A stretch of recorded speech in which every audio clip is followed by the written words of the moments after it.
Good morning, Chairman Scott, Ranking Member Fox, and committee members. Thank you for the opportunity to testify on this critical issue. Last winter, I met Amy Madonna. Amy, her husband, and 3 kids want to open their home to children in foster care. Amy was thrilled when, after going through an intensive screening process, Miracle Hill Ministries said her family was just what they were looking for. But then they had one more question. What church do you attend? They asked because Miracle Hill only accepts evangelical Protestants. Amy couldn't pass that test because she's Catholic. Neither could Beth Lesser, who was turned away because she's Jewish, nor could Eden Rogers and Brandy Welsh, a same-sex Unitarian couple, also rejected.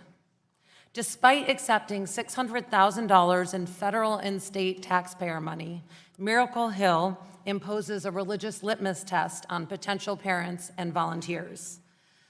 This discriminatory policy denies children in the foster care system the love and families they need.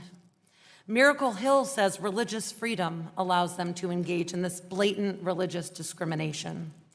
The Trump administration agrees and has used RFRA to exempt Miracle Hill from complying with a federal anti-discrimination law. But this isn't what RFRA was intended to do. RFRA was enacted in 1993 in response to the Supreme Court's Employment Division v. Smith opinion. Faith groups, legal experts, and civil liberties groups, including Americans United, came together across political divides to preserve religious freedom protections, especially for religious minorities. Allowing RFRA to be used to harm others also violates the Establishment Clause of the First Amendment. The government can't make you pay the cost of my religious exercise because that's preferring my faith to yours. Unfortunately, the Trump administration is ignoring the intent and constitutional limitations on RFRA. It's weaponizing RFRA to undermine civil rights protections, deny people access to health care and government services, and even deny children loving homes. This harms LGBTQ people, women, the non-religious, and religious minorities the most. RFRA, a statute designed as a shield to protect, is now being used as a sword to harm others. The Trump administration has cited RFRA to create harmful religious exemptions, and more are coming. In addition to the South Carolina foster care waiver, employers are now allowed to deny their employees insurance coverage for birth control promised them by the ACA, and a Labor Department directive expands the ability of federal contractors to cite religion to discriminate in hiring. Efforts to use religion to undermine civil rights protections are nothing new. In 1968, the Supreme Court rejected arguments that a restaurant owner could refuse to serve Black patrons because it was, quote, the will of God.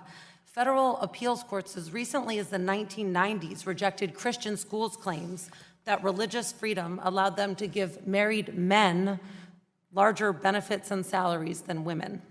Today, we must continue to reject efforts to use religion to justify discrimination, and Congress can help. First, it should conduct oversight hearings on the administration's misuse of RFRA. And second, Congress should pass the Do No Harm Act, a simple yet critical bill designed to restore RFRA to its original intent. It will preserve the law's power to protect religious freedom while clarifying it may not be used to harm others. Under the Do No Harm Act, RFRA would still provide protections, like ensuring sick service members can wear articles of faith while in uniform. RFRA couldn't be used, however, to allow a government-funded homeless shelter to turn away a transgender person, or to allow a homeowners association to exclude non-Christians. Our country is strongest when we are all free to believe or not as we see fit, and to practice our faith without harming others. Like Amy Madonna said, if you don't protect the rights of everybody, it sets a precedent that will eventually touch on you. Thank you. Ms. Wiltshire.